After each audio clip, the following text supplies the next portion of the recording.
Conceive, believe, achieve. This is former UFC middleweight champion of the world, Michael Bisping. Paddy the Baddy here. You're listening to Combat Sports UK. And you're watching Combat Sports UK. Hey everybody, before you jump into this week's Combat Sports UK podcast, I've got some exciting news for you. Do you want to look as stylish as Thomas Shelby when you train? Do you want to experience the comfort that can only be achieved by a cup of tea on a cold day? Well, good news for you guys. Ex-Martial has partnered with us, Combat Sports UK. They are the fastest growing brand in martial arts for a reason. They are making waves and taking practitioners with their slick, stylish, and hilarious designs that are fit for a king. From rash guards to shorts, streetwear, and more, Ex-Martial has got you covered.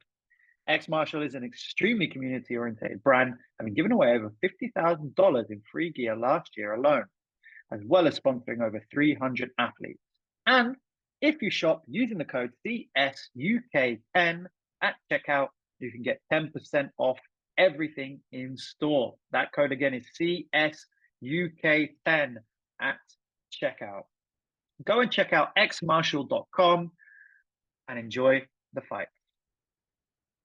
Hello, everybody. Welcome back to the Combat Sports UK MMA podcast, where we are now living in a world where Belal Muhammad is the champion.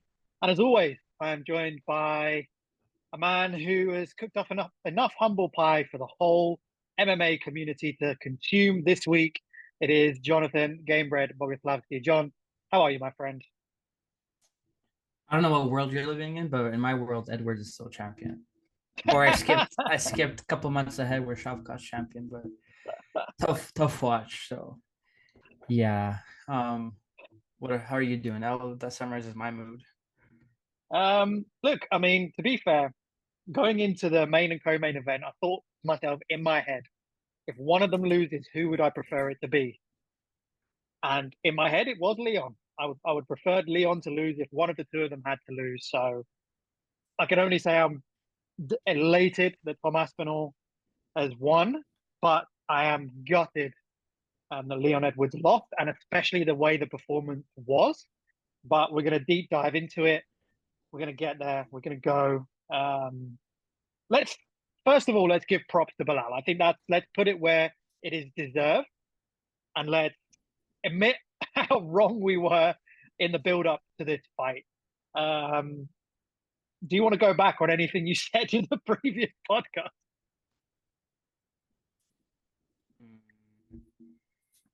I do want to say I think Edwards had an off night. I don't know if you felt the same way. I just think after 9 years of being unbeaten, he could afford to have an off night, kind of, but maybe not in your home country.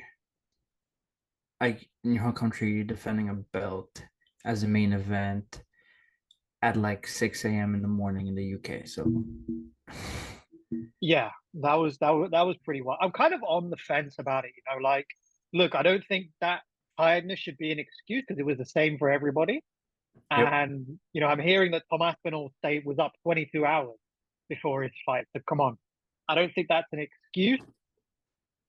I don't know. Can't right now, but I might have to watch that fight back and understand what exactly happened. Like, was it just that Belal Muhammad was brilliant and he just completely subdued Edwards? Or was it just that Edwards had an off night? Because I'm leaning towards that Belal was that good because of some of the technical things I saw in the fight. Like, Edwards could not get out of the corner, the cage, right? He could not get his back off the cage, and that was a major problem. He tried a couple of different types of defenses, and every time his hands went up, Belal just said, okay, I'm either going to hit an uppercut or I'm going to go in and take you down. You had was it the third round where Edwards got the back, didn't really do anything with it. So that's where it points towards what you were saying. Did he have an off night?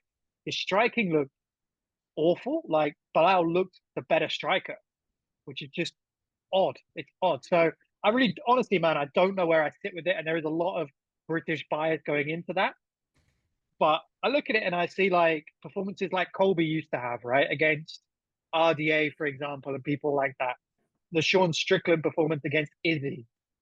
There are parallels to be drawn. Yes, obviously the styles are different, but there are parallels to be drawn. I guess the only way we'll know is when Leon comes back and who he comes back against. I'm kind of going off on a tangent. Last thing I do want to say is it's more of a question as well. Is there a mindset problem with Leon Edwards? We've seen this happen before. The Kamaru Usman fight, the first one. Second. We've seen this happen before, right? Sorry, the second one. Yeah, the second one. And the first one. He got beat in the first one as well, right? That was the last time he got beat. So is there a mindset issue with Leon Edwards where if he loses that confidence, then the game goes out the window, the fight goes out the window? This is kind of the second time I've seen a performance like this from him. I don't know. What do you think? Yeah, there's a lot of different aspects. I also thought at the press conference face-off, when Edwards kind of like tried to make Belal flinch was very kind of out of character. Yep. That made me not worried, but like kind of like, oh, that's odd for Edwards to do that because he didn't do it to anybody else. Usually, like, kind of just talks crap, especially in versus the Belal first fight. Like at the weigh-ins, they pass each other, and he's like, "Remember what name? What's the name?" So it's kind of like that. You need that kind of cockiness, not like kind of like grade school, like trying to move into someone really quickly, make someone flinch. It seemed like Edwards thought he had it. He would be winning it so easily, like he did in round one of the first fight, and then he got dejotted, he got very loss of confidence coming into his corner after round one, even though I thought in my mind, I thought he won round one. So I had that as well. Yeah, I was asking the same question. Yeah, I had Leon round one and round four, which is the one, either 3 or 4, the one he was on Bilal's back the whole time controlling. So I think that was going. 3. Yeah, 3 or 4. I thought it was going in 2-2 in round 5, and I thought, look, you either need a finish or a convincing round 2. Yeah. To maybe get a split decision win, some biasness from the UK judges or something, but it's just like his demeanor, his body language just looked defeated. He looked like he didn't look right. Oh, yeah, he didn't look right. So it's tough to say. Look, I will say props to Belal on getting a 10-fight win streak as well, getting his title shot finally, and beating him convincingly in the rounds he was winning. And even in some people's eyes, like maybe not mine, but he won round one. He only dropped one round where he didn't even get much damage because he was controlled. He was only being controlled from the back and refused to get submitted. So still props to Belal. Edwards look off. I think our boy Lewis wrote on Twitter today, like, if anybody can have an off night, it is Leon after being 9 years being undefeated. Yes, but you don't want to have an off night against Belal or against anybody, but defending your belt on a championship night in the UK where you live. So it's very tough. If I was Leon, it'd be very tough. Yeah, it's crazy. It's a really, really hard one to take because we know how good Leon Edwards is. And yeah, it's a great point you make there that if anyone deserves to have an off night. I mean, I'm sure we've all seen the graphic of what was the UFC the last time Leon lost. Conor McGregor was still the champ. Pereira was 0-1, that kind of thing. So, hey, it's a long time. And the good thing is he's got time to bounce back. What is he, 32 years old? He's got time to bounce back. Before we go into Belal, would you think Leon bounces straight back into a title fight? Or do you think he needs to fight one of those 1-5 guys, Jack Della, Ian Gary, for example? I don't know, because I've been going back and forth. I obviously don't want to see an immediate rematch because we literally just saw it a couple of days ago, and he didn't show that he deserves a rematch type thing, even though he was champion and defended the belt twice. This is his third defense. I don't also necessarily think he needs to fight number one contender like Shafkat or Gary, JDM, somebody like that. So I think it all depends what happens when Belal defends his belt. because we all know, and I think we agree, is Shafkat. Even Shafkat said like Belal deserves a chance over before him. Belal now has a belt. We all, I think, the clear number one contender is Shafkat now. He's undefeated, finishes, exciting fighter. Kind of ran through the division. He still beat good people like Neil Magny and Wonder Boy on an injury. So I think it's clear Shafkat is the next title challenger. Then we could see what happens with that fight. That will depend what Edwards will do. So I wouldn't mind if it's Shafkat champion versus Edwards. If Belal beats Shafkat, then Edwards have a good enough break to fight Belal again. We'll kind of forget about that fight. So it really depends on what Belal does with his belt next.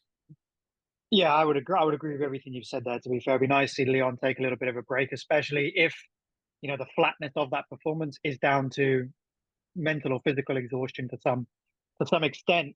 So, Belal Shavkat, Belal Muhammad, Shavkat Rakhmonov, the decision man versus the finisher. How do you see it going down? I have no reason to doubt Shavkat. I mean, Belal kind of gave me no reason to doubt him, but Shavkat, just any adversity he faced in the UFC, he came back and won it and finished. Right? Well, Neil Magny, he got the finish in the last what was it, 5 seconds of round number 2. He beat Wonder Boy with an injury. He was standing with him in round 1, and then round 2 he's like, I'm gonna take him down, finish him. And Wonder Boy never got submitted in the UFC as a kickboxer as well. You gotta think about that, and then submit him. Out of all the years Wonder Boy was facing top competition, Luque, Woodley, and Mazda, and so on. Yep. Have we seen Shavkat face the top of the division, like an Usman, like a JDM? Maybe not, but No, we haven't. That's why he faced the belt. Look what Topuria did. He faced Emmett, and then he fought for the belt versus Volkanovski. He was a lot of people's GOAT of the featherweight division and knocked him out. So I would lean No, he towards didn't. Shavkat That never happened. What are you talking about? Oh, sorry. Yes. Just like Belal winning the belt. So I would lean towards Shavkat winning by finish. Yeah, I mean, I would probably go the same way, because I don't think that wrestling pressure heavy game plan is going to work as well against Shavkat. And yeah, I guess that question mark is there. If Edwards was 100%, would that game plan have worked? Who knows? With picking at straws here, but I think that's definitely the fight to make. I would love to see that before the end of the year, just to keep the division moving, keep things going. Leon was a pretty active champ. I mean, since he won the belt, he's had now 3 fights in about a year and a half. So about as active as the champ can get, unless you're Volk or Izzy. So yeah, he was supposed to fight UC 300 as well, right? Yeah, he was. I know yeah, exactly. People turned down the fight. So 4 months later, kind of. But he was supposed to fight 4 months ago. He was ready to fight 4 months ago. Yeah. Didn't happen.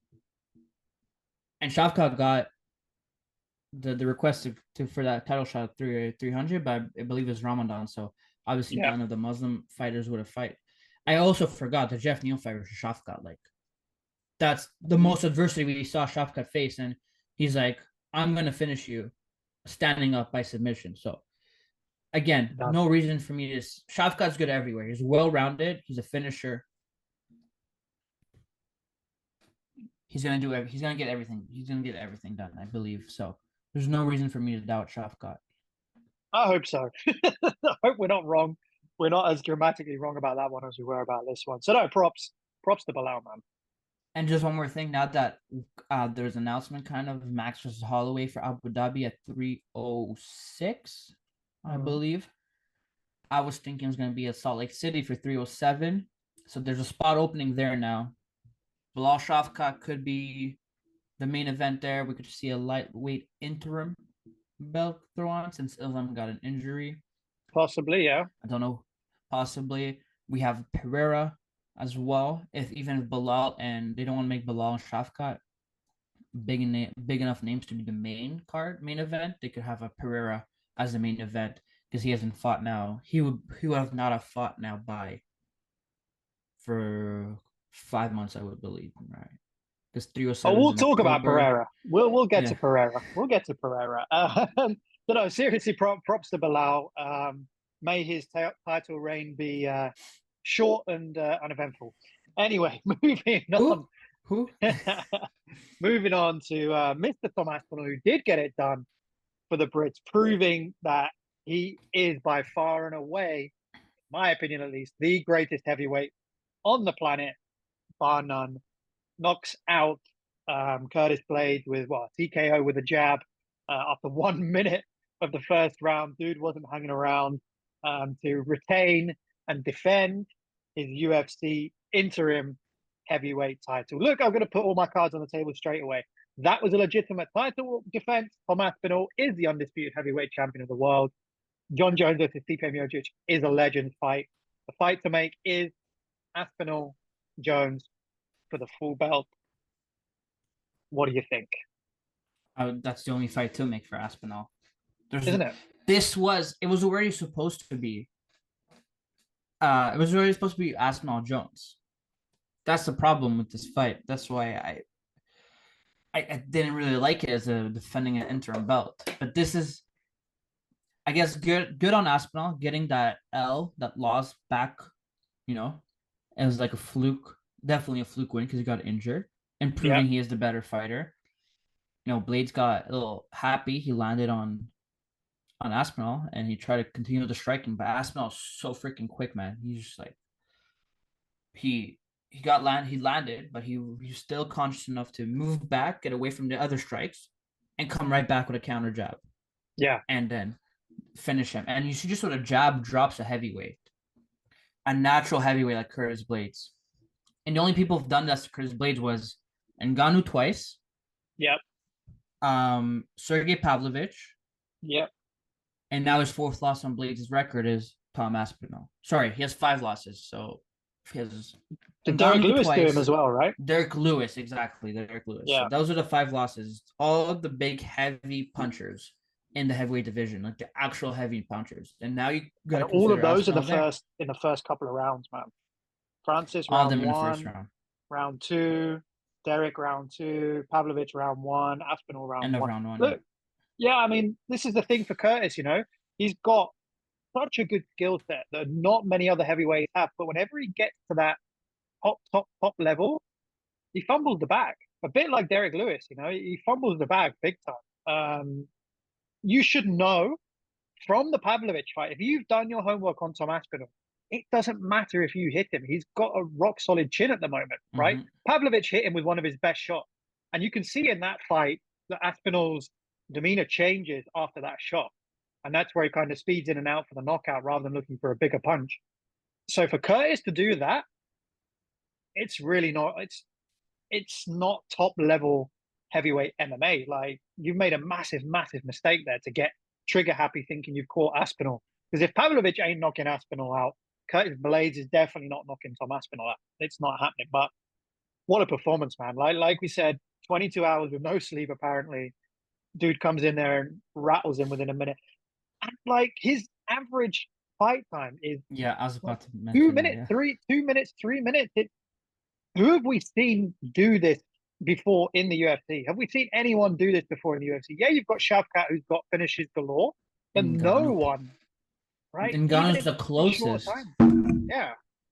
Ngannou's the closest because up until he did go to round 3 in one of his first few fights in the UFC, and then he won 5 rounds with Stipe in his first fight.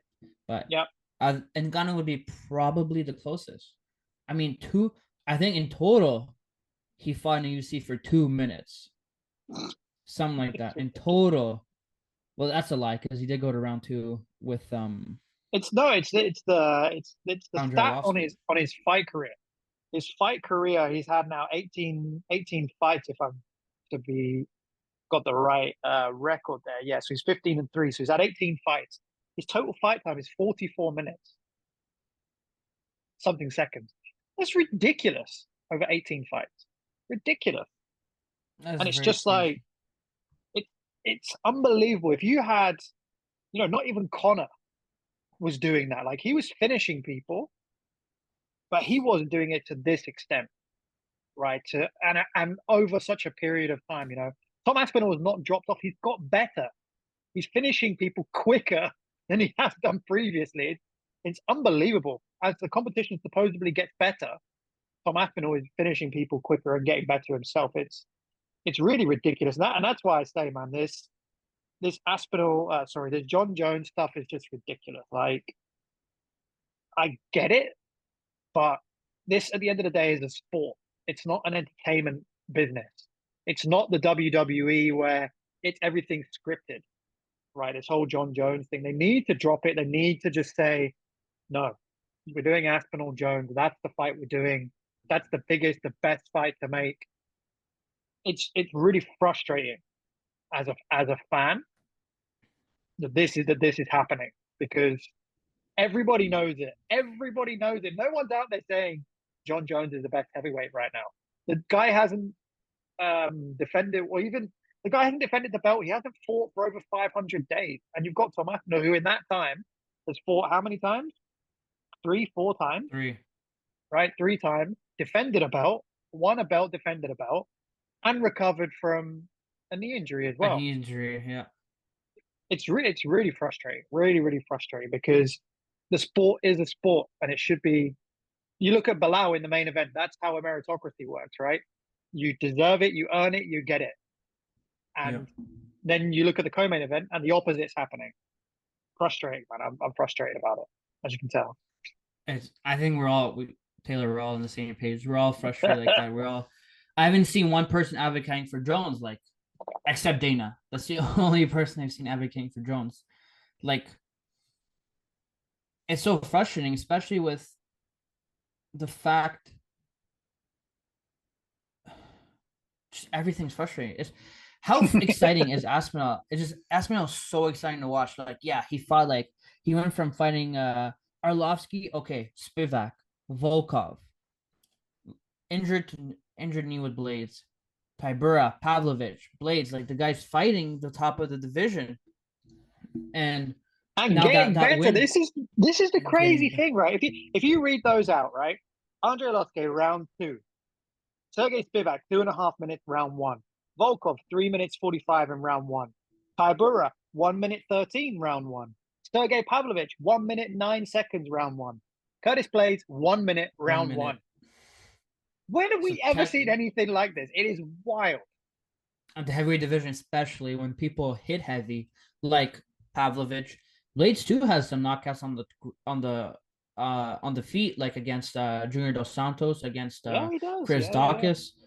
Volkov, how great Almeida? How great is that Volkov win now? Volkov's on a 3-4-5 win streak. Yeah, beating Pavlovich, Tuivasa. Like, there is clearly a number one heavyweight, clearly number one heavyweight fighter in the world, and it is Aspinall, not Jones. Jones, yeah, beat Gone by submission round 1 or 2. It was round 1. But what's a more impressive streak than what Aspinall has right now? And just frustrating, because we will not see this fight probably for another year. And we ain't gonna see it. We're not gonna see it. And Aspinall shouldn't fight anybody else. We're not gonna see this fight. I am almost 1,000% confident Jones is not gonna take this fight. He's gonna beat Stipe. He's gonna retire. And like, the bad thing for Aspinall is when it gets towards the back end of his career, and if we're talking about him as a GOAT, right? There's a lot can happen between now and then. But if we're talking about him as one of the greatest of all time, there's going to be the asterisk of, yeah, but he never fought Jon Jones. And Jon Jones is the GOAT. And that's because of the UFC and Jon Jones. That's really, really annoying, because you've got an athlete there. And I mean, look, does it take anything away from Jon Jones if he fights Aspinall and loses? No, I don't think it does. Honestly, I do not think it does. I think it does in 10 years' time, when we're maybe looking at Aspinall as a GOAT, for example. Then you can have a discussion about it. But it shouldn't go this way. So Well, anyway, we can labor on that point. I don't think that fight's going to happen. You think maybe in a year or so. The question is, No, what? sorry. I just think because Jones is fighting in November, if you give him realistic, suspend the suspension to recover and then another training camp, when are we ever going to see that fight? Yeah, if Jon Jones wants to take it, right? So Yeah. the big question there, right? You said Tom Aspinall shouldn't fight. There's a reason he took this fight because he wants to fight. The guy Yeah. wants to fight. He doesn't want to. He doesn't want to Michael Chandler it and sit on the sidelines and wait for that cash cow. He came out with some great quotes after the fight saying, I don't want a celebrity lifestyle. I'm happy with the lifestyle I have. So it's not about money for him. It's about legacy because he could be living that, but he's still living in Aston, his hometown near Manchester, just doing his thing. So what the hell do you do with him? What the hell do you do with Tom Aspinall now? Because like you said, even if we get the Jones fight, it's going to be a year. What do you do? You know what's funny too? Aspinall kind of cleared out the division. Yeah, exactly. He Exactly beat, as well. so he's interim. Champions Jones, we know that. Number 2 is Gone, who's ducking him, and he has a fight lined up against Volkov, who is 3, and he beat Volkov. Yeah. So that would be my closest thing to, like, if Volkov beats Gone, you could do a rematch saying, look, Volkov earned his way back to the title. Pavlovich beat him. Blades beat him. Then we have Stipe fighting Jones at number 5 or number 6. Okay. Almeida just lost to Curtis Blades, who he beat Curtis Blades. Tybura beat him. Spivak facing Tybura, and that's number 9 now. You go any lower, like it's Tuivasa, Lewis, Rosenstrike, Romanov, Rodrigo de Lima, and Nascimento. Those people don't deserve a title fight for sure. Tuivasa's on like a 5-fight losing streak. Blades is like wins 1, loses 2, wins 2, loses 1. He's just kind of a fun fighter. Romanov, I'm not even gonna start with him. Like that's everybody down there. He cleared out the division. That's crazy because it just insane that he cleared out the division in a short time. The UFC started in 2020. 4 years later, interim champ. In my mind, he's a full champ. Yeah. His only guy is to fight Jon Jones, and then while he's fighting Jon Jones, then you have to build us to contenders. The only guy's a chance is Volkov if he beats Gone, because he's on such a crazy win streak, and probably, I don't know if you would agree, he would deserve a rematch if he beats everybody else like that. And maybe Gone if his only losses are against the full champions in the UFC. And I would still wouldn't mind seeing Gone versus Aspinall, France versus England type matchup. English versus French. But I mean, Gone just, I don't know, but I know you want to talk about Pereira here. Is that where you're leaning to? It's the only one to do it. You do it right. They're talking about having him as the backup for Jones, Stipe. What is the effing point in doing that? You did that a year ago, and Stipe didn't want to fight the backup. He's not gonna. Come on, it's idiotic, right? It's idiotic. It is, but if I was Aspinall, I would find an extension cord backstage for when Stipe walks into the press conference. And but maybe Jones ain't gonna do it either. Jones ain't gonna take the fight. At that point, you have to. Then On everybody's short gonna notice, know. he's not gonna do it. He's not gonna do it. No way. You're already supposed to fight at the MSG card on a pay-per-view. Your opponent pulls out a week before. Sure, Jones was the one who got injured and pulled out. He won't do it. But Stipe pulling out, being injured, Jones, you have no excuses. Aspinall is right there as your backup. That is the point of having a backup. I mean, probably Gamera will argue otherwise when Oliveira pulled out, but Tom is right there. Yeah, he's right there. Find an extension cord. Get Tony Stipe walk the guy. over it. Yeah, you know how I feel. You know how I feel about Pereira. I think Pereira has to clear out the light heavyweight division. I think we clearly have a contender in Ankalaev. Yeah, we talk Like about the meritocracy. We do. I said 2023 was was middleweight Pereira. 2024 is light heavyweight Pereira. 2025 heavyweight Pereira. Yeah, but then you throw him into that mix, right? And he's another problem to have, isn't he? So it's so weird what you do. Look, if I'm going away, if I'm being a hypocrite compared to what I said not 10 minutes ago about a meritocracy, the fun thing to do. And if Pereira was going to do it, you'd probably have to have him relinquish that light heavyweight belt, right? Stick Pereira and Aspinall underneath Jones and Stipe, and then you've got a natural progression ladder, and everything can kind of make sense. Can kind of make sense, right? Because you can line everything up pretty well. Look, like you just said, right? Gane doesn't deserve it, and he's matched up against Volkov anyway, right? So that from a timeline, because I believe that's Abu Abu Dhabi, Dhabi. is it? Yeah, so that's going to be October anyway. So timeline wise, that's fine because you could have Cyril waiting there or Volkov waiting there, whoever. I think that if you're the UFC, the only way to get yourself out of this hole you've dug is to do that because the heavyweight division has been a mess. Has been a mess since Francis beat Cyril Gane. The best thing that could have happened to the UFC heavyweight division would have been Cyril Gane to beat Francis Ngannou. Francis rides off into the sunset, does his boxing thing, whatever, no contract. Okay. Then you have a legitimate champion. Right now, we don't have a legitimate lineal champion because of that mess. The best way to get yourself out of that, put the 4 guys in there that have talked about it, that have been close to doing it in one night, and then line it up for at some point next year, International Fight Week, whatever you want to do. That's how you get out of this mess, I think. But it's tough. That is It's tough. Yes, it is. Yes, you're right. It's been since Ngannou beat Gane. There's been a mess, and then Ngannou also wanted a kind of a free agent. He wanted a really specific contract where he can go fight boxing, where he could have insurance, blah blah blah. I mean, props on Ngannou. He got the money fight. He got what he needed to get done. You did Jones and then Gane a year after Ngannou gone. It was exactly a year. Nobody had defended the belt. The heavyweight division was stuck for a year. Jones fought for Gane against Gane, and then we have another year that went by. That the heavyweight championship belt of the world has not been defended. Exactly. It's a whole freaking mess. And you're almost going into boxing territory at the moment, which is quite rough.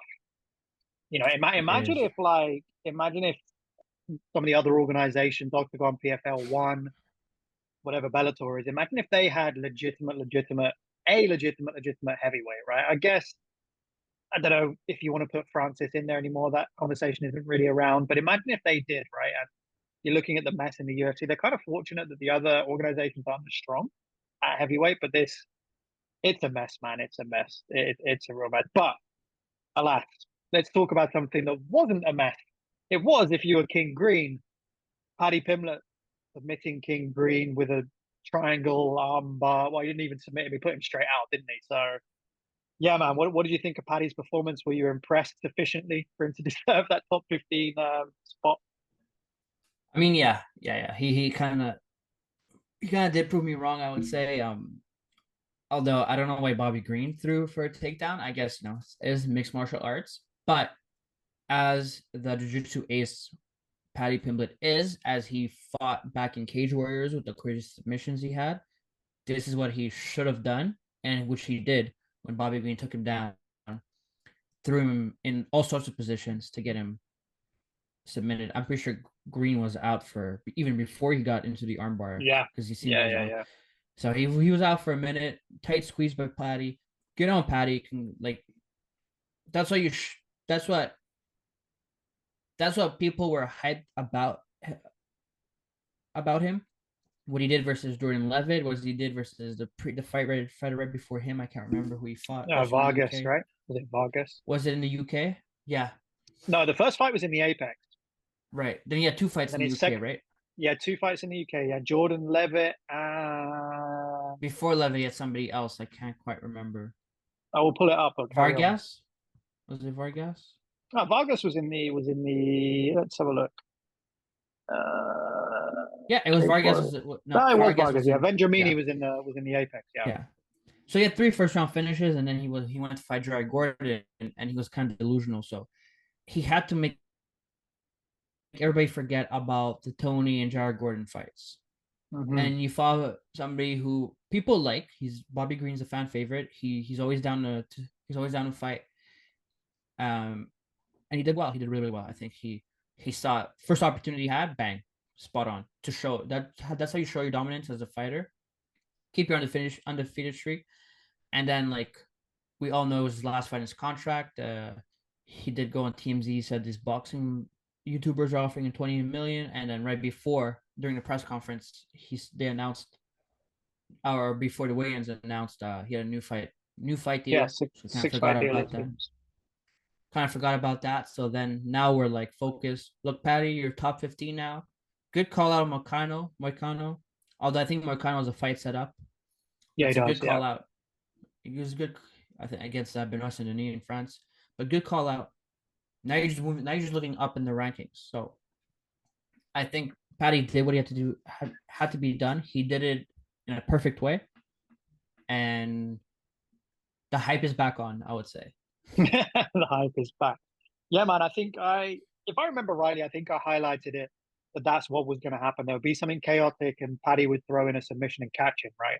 I think that's what I said, but I could be wrong. I haven't actually checked, but something along those lines. I wouldn't check. I don't know.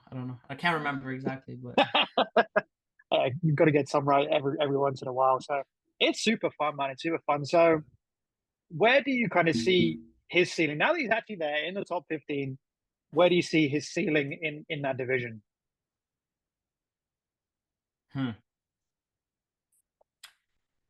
I want to see him against a really good striker that knows how to defend takedowns. I would obviously going against Gaethje would be kind of far fetched, but like if I can picture now Gaethje versus Paddy, even Gaethje being 35, I would go for Gaethje. He's a hard hitter. I would go right. I would love to see a matchup probably against like Gamrot, Oliveira. That's where I see his ceiling right now as just outside the top 5. Although lightweight division is pretty stacked. Like I could see him fighting a Gamrot. Gamrot is right number 5, but if we're going right outside, give him Dan Hooker. See how he does with that. You know, Dan Hooker. Well, I think those two have just been booked. Gamrot and Hooker, I think, have just been booked. Yeah. So he has set up. I mean, maybe RDA, Rafael Dos Anjos, but I mean, I'm not gonna be interested in that fight because RDA is so old. Jalen Turner, I don't think UFC want to do that because I don't think you want to kill Paddy, but that's who I want to see against somebody who hits hard, somebody who's also good at jiu-jitsu. See how Paddy does against them. Benil Dariush, I don't know what's happening with him. He's been quiet for a while. Been quiet, and maybe Fiziev. Fiziev, I'd want to see him against Gamrot again to see how it was that injury. But Fiziev, he's coming back of an injury. I don't know if you want to throw him against Paddy because Fiziev is a great Muay Thai specialist. But that's the challenges you want to see Paddy go into. Yeah, I think they're going to try. I think they're going to try and get him to the title as quickly as possible. I can kind of see a bit of Connor treatment coming in. Maybe try and get. If that's the case, they should do what they do with O'Malley. When O'Malley was ranked 13 and fight Petr Yan, then you should absolutely give Paddy Pimblett one of Armand, Charles, Gaethje, or Poirier. You beat him. You beat them. Armand's going to get the shot. I think that Charles Oliveira matchup is mouth-watering. I think they'll do Moicano. And then one of those top 5 guys. That's how I see it going for Paddy. But a phenomenal performance from him, man. Really, really, really good. You can see he's kind of getting better. His striking looked a bit better. That chin wasn't as far in the air, and he was a little bit calmer. So he did look better. But that takes us on to, I think, a bit of a disappointing fight. So a disappointing fight that you were pretty hyped up for. Christian Leroy Duncan, Gregory Rodriguez. Gregory Rodriguez getting it done by the 7th decision in a row on the card. What did you think of this fight? Yeah, I was really hyped up for CLD, Christian Leroy Duncan. I mean, Rodriguez, as the props we gave to Belal, we have to give the props to Rodriguez too. He showed his complete MMA skills and avoided the big shots from Duncan. Other than that one, I told you his elbows are nasty. That one elbow that cut Rodriguez open. Yeah. I wish we saw more of that, to be honest. But Rodriguez well rounded, took him down, pushed him against the cage, stood up with him. He did what a well rounded mixed martial artist would do in a UFC fight. And props Rodriguez did what he had to do, did what he had to do to get it done, get the W, and upset me and the UK fans. Yeah, it looked like from pretty early on, Christian Duncan couldn't really handle the power, right? Yeah, Looked like he handled really the struggled with power. his power. He handled the power well from Rodriguez, which is why Rodriguez took him down so many times at the end and pushed him against the cage. It was more like whoever gets the advantage on the cage, and it was disappointing. I don't know if the strength of schedule for Christian Leroy Duncan might have tired him out, right? Because he fought in July, fought in March, fought in November. So he's been really active. I don't know if the step up in competition, because Rodriguez is right around that top 15 rank, Yeah. might have explained this performance of his. Yeah, it could have done. I suppose when you look at it that way, I mean, you go all the way back really to March of 2023. He's had one, two, three, four. That's his fifth fight In in 2 years, just over a just less just than 2 years, over. kind of, right? Yeah, or just over, Yeah. yeah. So he's been really active, and is what like UFC likes, and that's why they rewarded him by moving Makaev and Cop down and putting him on the main card. But it seemed Rodriguez was a bit too much for him. Yeah, I think so, man. I think so. And I mean, we were kind of talking in the build up that this is kind of a top 15, get to the top 15 fight. Is that what you want to see next for Gregory? I think he deserved it at this point. He beat a up and comer in Leroy Duncan. He's on a 3-fight win streak. He beat Brad Tavares by finish. He beat Dennis Tulin into by finish. He couldn't get down against Ferreira, but he beat Chidi, beat Julian Marquez by finish. So it wouldn't be too bad. It's his first decision win in like what, 6 fights? 6, 7, 8 fights. So I mean, throw him in the top 15, see what happens. And maybe he'll get a run in, but he's also on the older side, right? So see what he does. Yeah, I mean, the dude's 32. You could definitely see in the next couple of years if he gets a couple of good wins, could be a title shot on the cards for him. See if he can make it through. I mean, you look at those guys like Hermanson, Dolidze, who knows what comes up. Those fights would be pretty good. I'd like to see him in either of those fights. I think Chris Curtis has just been matched up Kevin Holland against Kevin Holland, right? So yeah, he's definitely in and around there. A couple of fights away from the title. I think this would be a good lesson for Leroy Duncan.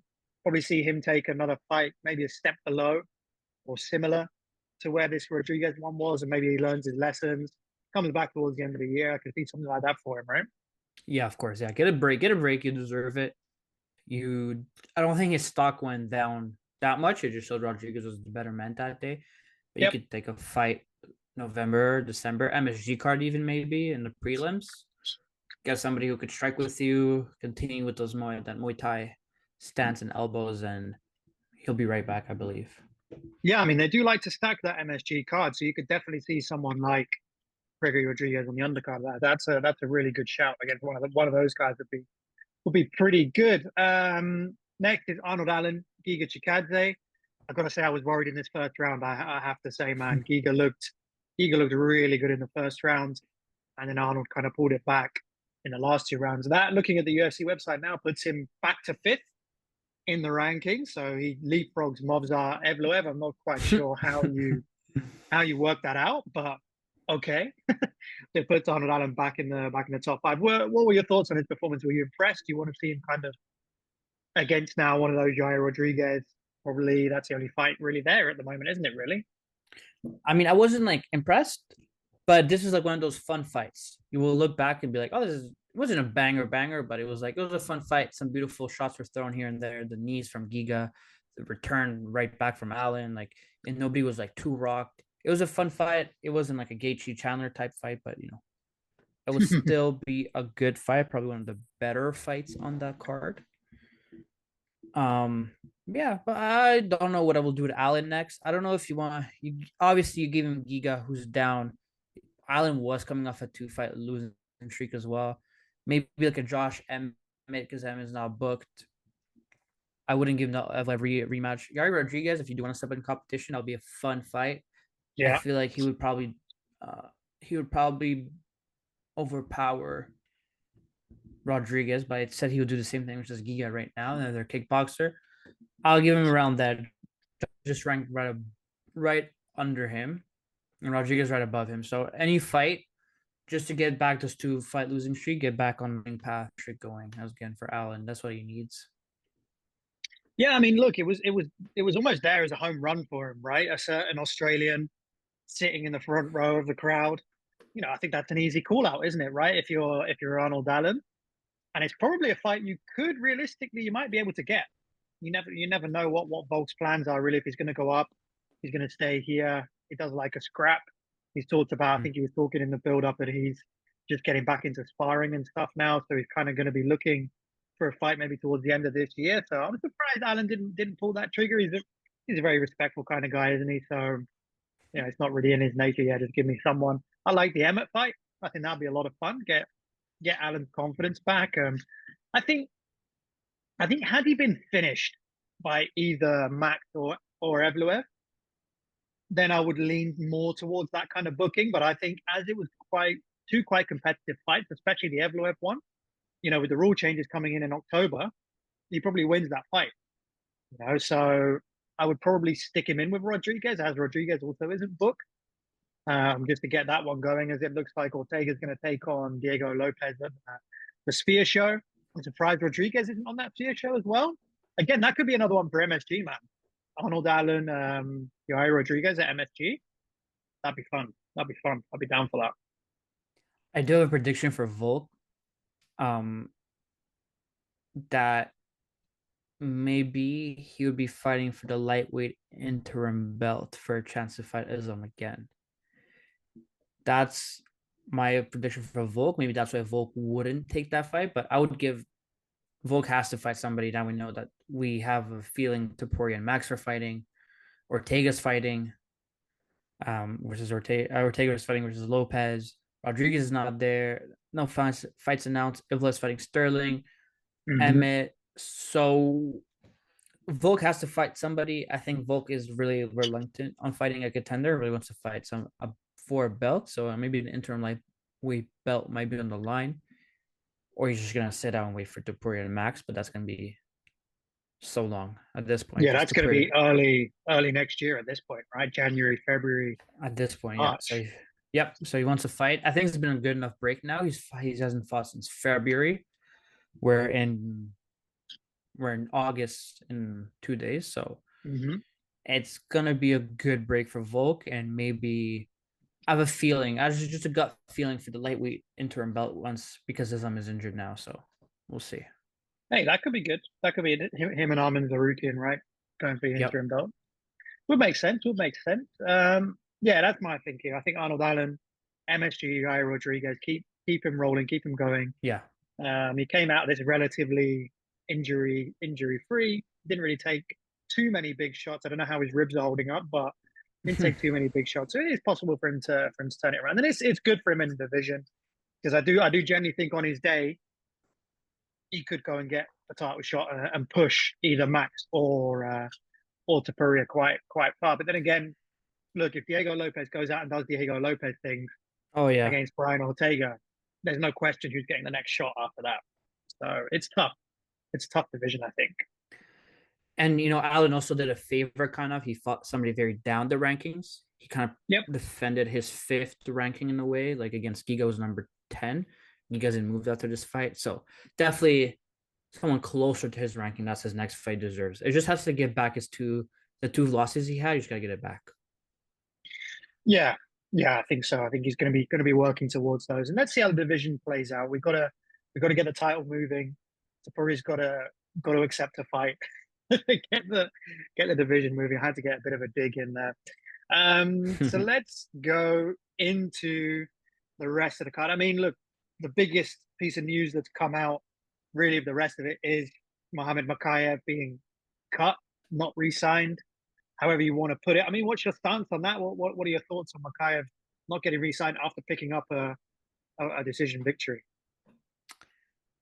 Okay.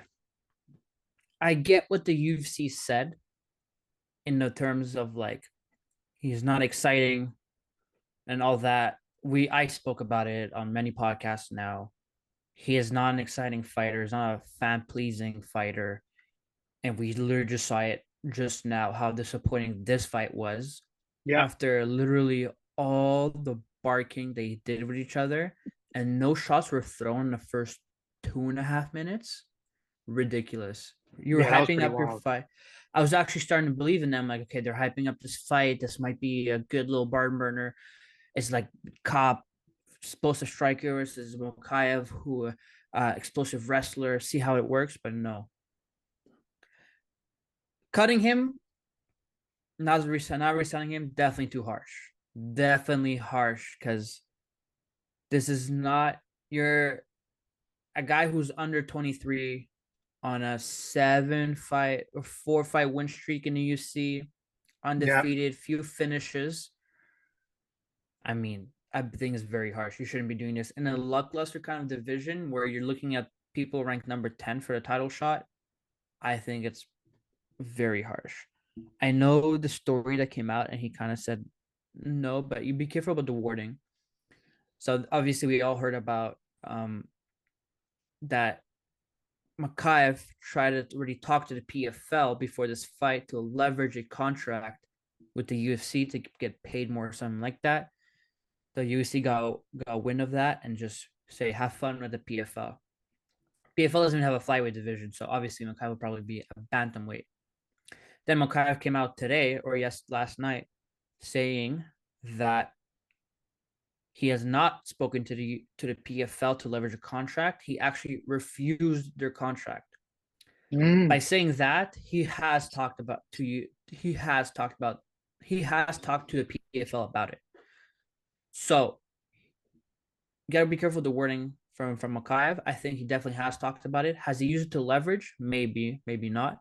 But UFC got winds of it. He definitely really was talking to the PFL. PFL offered him a contract, and maybe once the fight was over against Cobb, was trying to bring up, look, hey, PFL's offering me this much, try to match it at least, so I could stay in the UFC. And now he's probably all regretting it now. I still think there's a chance the UFC might re-sign him if he doesn't sign with the PFL. If Mokaev probably waits it out, the UFC might take a chance on him again because it's really harsh. It's really harsh. I don't understand that not signing him, even though it's not fan friendly. I mean, how many fighters are like that? Like, I would even argue Sean Strickland. Mm-hmm. How many fight nights he had? How many fun fights that he had? None really. Even against Izzy when he won the belt, it wasn't like super exciting. Against Drakus, I know he got the fight a night bonus, but that's because everybody else didn't do that well. And I mean, I was there live. Was I going crazy on my feet? No, but I was like, okay, it's a super close fight, but not an exciting fighter. But yeah, that's my opinion. I think harsh reasoning for UFC. Stupid thinking of Mokaev and his team for doing this, because I do believe they went after the PFL and tried to leverage. And stupid fight overall by Cop and Mokaev. I getting flashed by Cop. I didn't think that was going to be on my bingo card this year. Yeah, that was pretty bad. That short grab was really bad. I mean, actually, as a tangent, there was a lot of things going on, fence grabbing, stuff like that didn't kind of get punished during the night, which I found odd. But yeah, this Mo Mokaev situation, it's weird, man. It spells a really bad relationship there between the UFC and Mokaev and his team. Because if you're looking at it case by case, right? Literally, these two fighters, they both Cap attacked Makayev at the Performance Institute. Makayev attacked Cap. Fight week. Cap has dropped out of how many fights? He's caused how many problems? And Makayev is the one you're letting go at this point, even though he beats Cap. Like, surely if it's just down to those events, both of them need to go, right? So that means that says to me that there's deeper issues between the UFC and Muhammad Makayev and his team. And if you're right, and if it is, this whole PFL thing, I mean, there's no smoke without fire, right? That's why Dana White said what he said. There's definitely something fishy that's gone on. It wouldn't surprise me if it was Makayev's manager, not necessarily Makayev himself, but maybe his manager, because he's come out pretty quickly and said, "Oh no, there was no contact," blah blah blah. So it's odd. I don't know if he'll be re-signed on what you were saying. But go on. I don't think it was that quickly, right? He didn't say we didn't talk to P.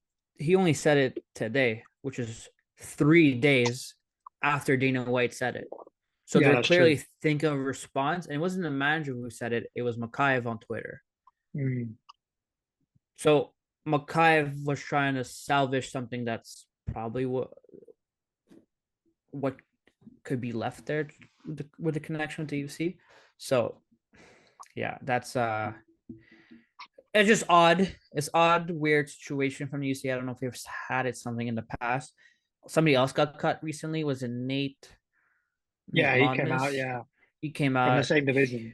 same division. He had his last fight, pretty sure, comeback knockout win in his fight in the UFC Apex. So it depends who's Makayev's manager is. If I was him, as much as I don't like him, I would fire his manager and fire the manager and get Ali Abdulaziz and try to salvage something what's left, especially with all his like Muslim brothers with Islam, Belal. Like, I'm pretty sure Ali can't leave the States. I was about to say Ali probably was in the UK, but probably Makayev flight to the States, talk to him. But like, you got to salvage this. I know I should talk Makayev, but it is unfortunate he's not re-signed to UFC right now.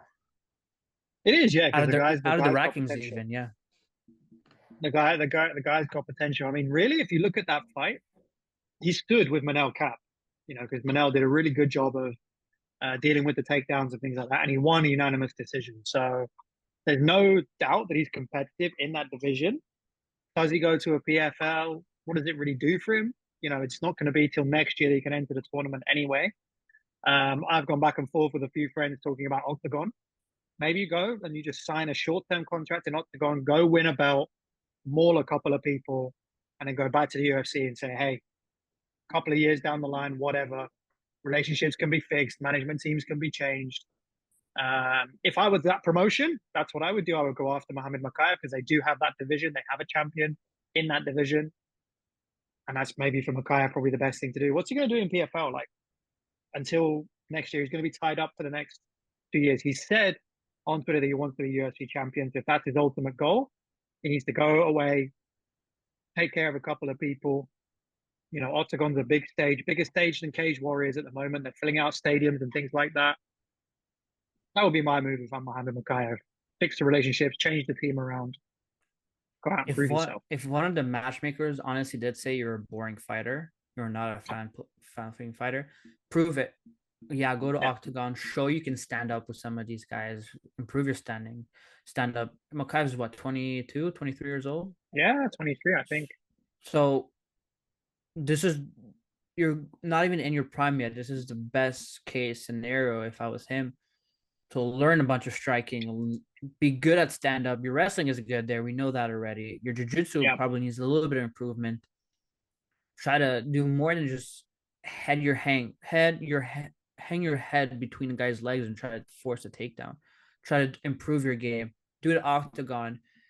Cage Warriors, maybe. I don't know if Cage Warriors has a flyweight division, but something to get to UFC, be like, you know what? We got to resign you. We got to bring you back. Yeah. Because if you look at Pineda and the prelims, even though he lost to Nathaniel Wood, he got cut from UFC, went to PFL, went to Bellator, and he came back.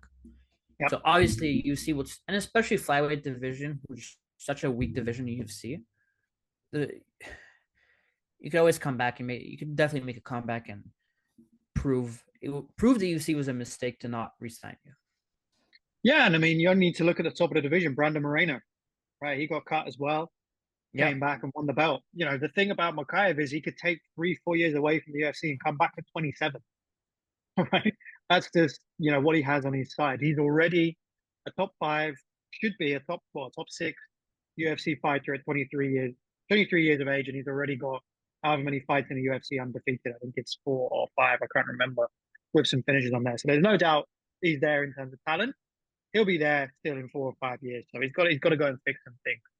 So anything else from the prelims that you wanna chat about before we wrap it up? Yeah. Well, the early prelims, Mike Parkin finally got his finish. He did. I was happy, and it was a round one finish, and he barely got touched. So that was beautiful, amazing. I'm pretty sure it was his last fight in his contract as well. Mm-hmm. I think we talked about it. So definitely you got to re-up 10-0. Finally a finish. You could only move up from there in the UFC now, especially in another weak division with the heavyweight division. 100 G's as well. 100 G's, yeah. Sam And that, Pedersen. and I tell you, 100 Yeah. grand goes a long way in the north of England. Oh That's for yeah, sure. okay, there you go. He's a rich man. I mean, he did what he Yes. did, right? He did what he did. We talked. I think we said exactly what we talked about on the podcast. He needs to get a finish, extend his contract, make himself impressive, and he did. He checked off all the boxes we had for him. Yeah. Yep. Sam Patterson, another guy who checked off all the boxes. I forgot I saw him at UC 297 in Canada, he got a finish there as well. Mm-hmm. I mean, I didn't recognize him until he walked into the cage. I'm like, oh crap, this is who I saw fighting. Another beautiful submission finish for him, and which was followed by another arm triangle finish back to back with Modestas Bukakis. Yeah. That was a pretty entertaining, good fight because March 10 ate all of the shots, and Modestas also ate all of the shots, and it actually looks like Modestas was being rocked more, but he came back, and that triangle kind of came out of nowhere, really, because it didn't seem like he was gonna tap, wasn't tight, and then for me, that was the fight of the night.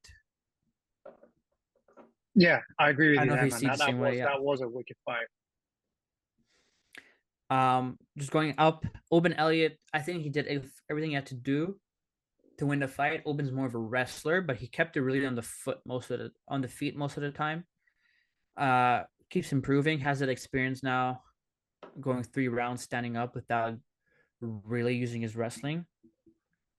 Yeah, and Preston Parsons, that's a tough fight, man. Like we said in the prelims episode, he's a spoiler, so that's a really tough fight. That's a really good victory for Oben Elliott. It was super close still. It was pretty close. Yeah. They were kind of, but you do see Oben Elliott needs to improve his striking. He doesn't have much pop on his shots. Yeah. Get the jab going and get a combination going for a 2-3, something like that. My surprise of the night, Jake Hadley, mm-hmm. moving up to bantamweight and beating Colin. I don't know if Paddy was in Colin's head a bit, because I don't know if he saw the bus interaction. They did, on the way they to went the back wins. and forth on the bus, yeah. Then back and forth. I mean, look, I thought Jake was a really good prospect, winning on a contender series, and then he kind of I kind of got turned off by him, let's say. But now maybe bantamweight is his division, although he missed weight. Did he miss weight and then came back on the scale later? No, I think he completely missed weight. I think he was 137, wasn't he? But it was kind of short notice. Yeah, it was short notice for him. I mean, still, if you miss weight at 125, I don't see you missing weight at 135, which he did. Maybe he didn't have enough time to do the proper weight cut, but I'd give him one more chance at bantamweight. See how he does. To see him come back at bantamweight, yeah, I was thinking the same thing. He looked bigger than Loughran. He looked sharper, faster. Loughran just seems to really lack, very similar to what you said about who was it? Oben Elliott. He seems to lack that bit of firepower, that bit of punch. I mean, maybe it is literally a case of them swapping around. Maybe Jake Hadley needs to stay at bantam. Locker needs to see if he can get to fly. Because he didn't look. I don't think he looked great, to be honest. I don't think he has looked great since he's been in the UFC. I think it's his third fight now. So I'm wondering kind of what's there with him. There's obviously something because he was Cage Warriors champion, but there is a big step up. And yeah, Hadley's super impressive, man. Wycombe, I would like to see him continue at bantamweight. So, what did you think about the masterclass that was Bruna Brazil? How good was she? She was really good. That body kick to the liver was beautiful. It seemed like Molly was older, didn't belong with her in there really. She stepped behind. She had her moments, but Bruna Brazil was very on point that night. I think she deserved that win. She got that win. There was no doubt about it. Sucks for Molly. She's 35, 36, 37 now. She's on the older side. I don't know what we could do with her now. Probably should give her more fun fights, people who are very unranked at the flyweight women's division, and go from there. But yeah, Brazil just looked on point that day. Yeah, I mean, I still think there are some good matchup for Molly McCann, even in that top 15, you know, like because sometimes the levels are so imbalanced. I still think there's some fun fights there, but she's got to get there, right? She's got to put together now. It's got to be a couple of wins to get close to it, you know. Like if somebody like, I mean, to be fair, looking at it now, it is a bit of a struggle. I know it's strawweight, isn't it? She's fighting at strawweight, right? Yeah. So like, I'd like to see how would she get on against the Carolina, for example, Kovacevic, Gillian Robertson, because Gillian doesn't really have the striking as much. So there are fights there for her. Like we were saying in the preview, Angela Hill, that could be a fun fight. All the same for Bruna Brazil. I think Bruna Brazil runs through quite a few of those A lot of girls. people. Mm-hmm. Quite a few of those girls. I mean, she's looking at top 5. You know, her against Mackenzie Dern, for example. I think she'd light Mackenzie Dern up, honestly. Amanda Hebas, that would be a really good fight. I think she'd do Angela Hill as well. So yeah, she could, if she can keep that going, what she did on Saturday night, she could she could pretty well get to the top 5 quite quickly. And the same for Molly, like maybe not top 5, but she could definitely be competitive in and around that top 10. I think she just needs to find whatever it is to get her there, that brawly kind of style, and just try and find a way. But she's 2 fights away from it now. She's obviously going to fight somebody even further down to then get back to this position. So let's see. She's got a short time period, like we said in the build up, right? Like at 35 years old, you probably got 2 years max, especially in the female divisions. There are those outliers like Michelle Gomez, who is still fighting. Carolina's obviously still fighting, but they're very few and far between. So tough to see that from Molly, especially in the UK. But a phenomenal performance from Bruna Brazil. She was outstanding. Yeah, I can't take anything away from Brazil. No, absolutely, man. So obviously Shauna Bannon picked up a win, but not too much there, really. I don't think she's got too much to offer the division. She looks small. She looks really small. Yeah, compared to the girl that came in on short notice, Alice Alderland. Yeah, that was surprising. Yeah. But she has some nice combos. There's some nice combos thrown in that fight. Yeah, she just looks a bit like a point fighter, you know. Doesn't look like she's ever going to knock anybody out or anything like that. So it's tough. I mean this in the nicest way possible. She kind of looks like a PFL tournament fighter. Yeah. Yeah, or even an atomweight. You know? She even looks the division below that. I thought she looked very small. Like you put her against Bruna Brazil, for example, right? Same division, isn't it? You put her against Bruna Brazil. Oof, exactly. I don't want to get her killed. Yeah, exactly. If you want to compare both the performances on that night, no, I wouldn't do that. Yeah, she's a long way off in not a very deep division. You know, she's a long way off in not a very deep division. Last one is Nathaniel Wood and Daniel Pineda. I called for a masterclass from Nathaniel Wood. I thought it was on the feet until he decided to keep going into his guard. I can't understand. You knock a dude down a few times and you just keep going into his guard. Odd. But I think a really good performance from Nathaniel Wood. What did you make of it? Same thing. I think he tried to prove a point that he's better everywhere. And he's Mm. like trying to get on the guard and get some ground and pound. Pinheira's kind of durable guy. Like he has 40 fights, professional fights. He has experience. So he knows what's up. Uh it did seem like Nathaniel Wood was bigger. He was It did, shorter, yeah, yeah. but he seemed was bigger, especially Yeah. someone who fought at bantamweight. So I was interested in that. See how he does. I'll see what he does. Another win for him. He keeps it going. And like again, if you compare him to like Arnold Allen's performance, somebody else in the featherweight division that was also fighting there, I wouldn't I wouldn't bring him up at the division so quickly yet. So maybe more tune-up fights before the rankings. Yeah, so I mean, Tapology have got him in at number 20. Just above him, you've got Alex Caceres. Below him, you've got Nate the Train. That'll be a fun Damon fight. Nate the Damon Train Jackson. Nate the Train, that would at be a good one. in a fight night that is live in front of a crowd. I think Nathaniel would love that challenge on the stand-up. Yeah.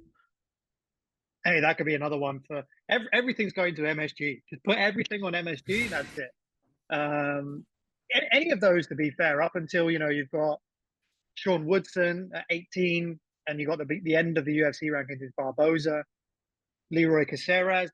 Any of those fights, Landwehr, Caceres, Woodson, great fights for Nathaniel Wood. I'd love to see any of those.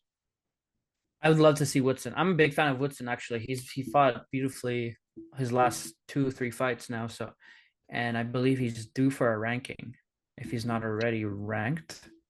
Yeah, and he's kind of got. I don't like that fight because I like Nathaniel Wood. I Yeah, think Sean Woodson presents too many problems at the moment, especially with that length and the way he fights. 6'1", yeah. You can kind of see, like, especially against a guy like Nathaniel Wood, who is a bit shorter, a bit stockier. You can see him being kept on the end of Woodson's jab, deep kick, things like that. So yeah, not yet. Maybe just try and avoid that one. Just try and get the Landwehr fight. I think the one. I think that's a lot of fun for both guys. They're both throw down. But no, a really really good performance from Wood. I'm really happy to see him get that victory, especially he's had a tough year with the birth of his daughter as well. The only other thing really coming out of the card was the announcement of the Sphere, the Noche UFC card. Well, What do you make of the card? It was weird because it all kind of got leaked the day before. Dana went live and said, "Oh, I'm going to drop the Sphere card on the broadcast," and then it all got dropped anyway beforehand. Dana made a video saying he's going live. Then on the live, he says, I'll go live tomorrow to make an announcement for UC Noche." Yeah, And then it kind of it got leaked, and then he went his usual video like, "We got a badass fight night for you guys."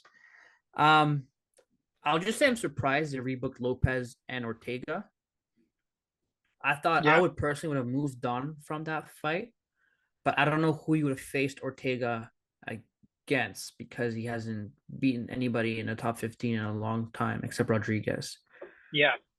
I would have probably would have done Lopez versus Rodriguez. But however it is, that's got Ortega and Lopez. I think we all agree it's a fun matchup. Will potentially be a really really good fight.